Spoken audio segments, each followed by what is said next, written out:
I'm nervous as well. I'm more optimistic as each day goes on. I really am. And let's take you through, as an example, what Keith Downey of Sky Sports has said about Alexander Isak. He said, the information I've gotten is that the meeting between Isak and the Newcastle hierarchy didn't go too well. That certainly wasn't a positive resolution that came out of that meeting. And here's the really, really interesting part that certainly got me excited. That means there is a fairly high chance, as of Wednesday, that Isak could leave for Liverpool. And that's from Sky Sports' Keith Downey. Luke Edwards has been kind of backtracking a little bit. He's been trying to toe the company line, but, you know, the old comments are coming back to haunt him. So as I sit here, folks, I'm quietly confident, like I said yesterday, that we may get a good resolution to this Isak situation. Can't tell you when that bid may go in or what that bid will look like numerically. Some people say 130, some say 140. I would be surprised if we went that high. But as I say here today, the news is looking positive, if I'm being honest with you.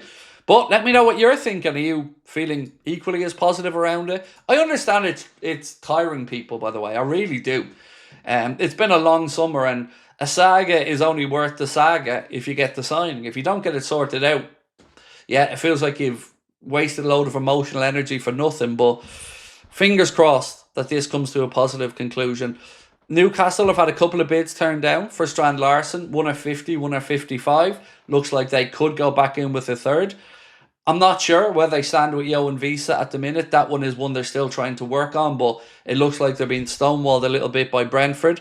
And there's a couple of other options that have popped up, but most importantly, when you start to see the narrative from that side change towards it's not looking positive. You know, that meeting didn't go well for Newcastle on Monday. Alexander Isak underlined the fact that he wants to come to Liverpool, and most importantly, that he doesn't want to play for Newcastle again.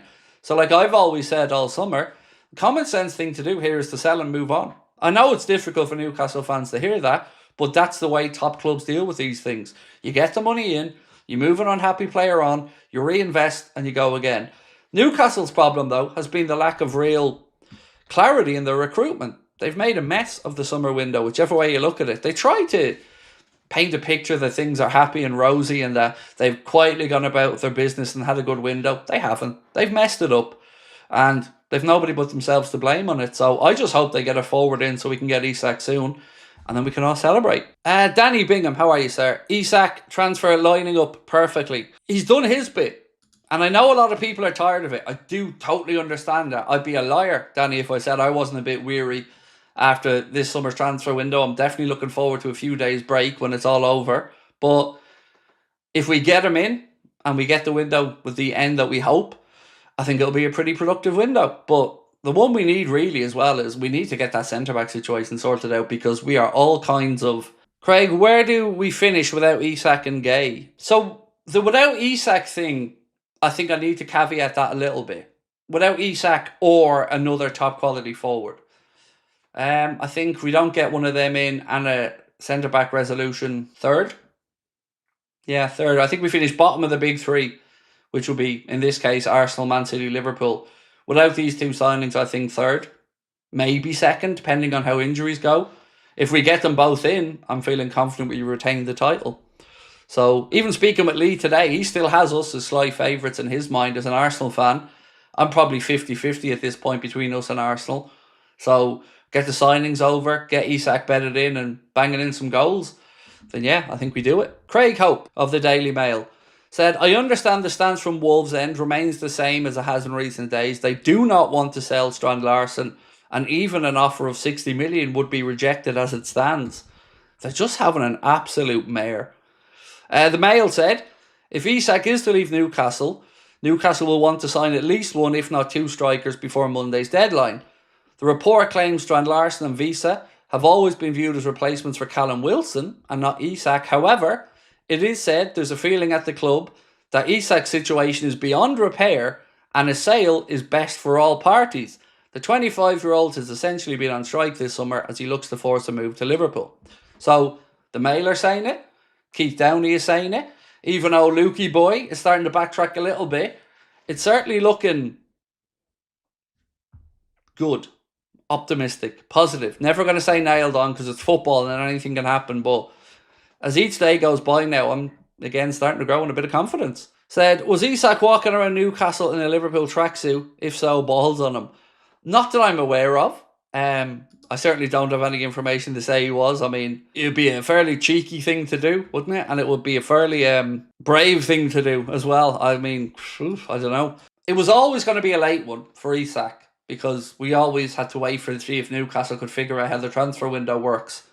The Mark Gay one is the one that frustrates me the most because it feels like we're waiting to try to save £5 million. So I do hope we finally get moving on that one and we actually get the player that we absolutely need. Because, again, Canade, for whatever reason, just is not anywhere close to himself. El Harvo said, am I crazy for saying I'd rather we took the 130, 140 and used it for Elise and an actual backup striker? But you won't get Elise now. And I don't know who the backup striker that you're trying to get is either. So I just don't think it makes any sense.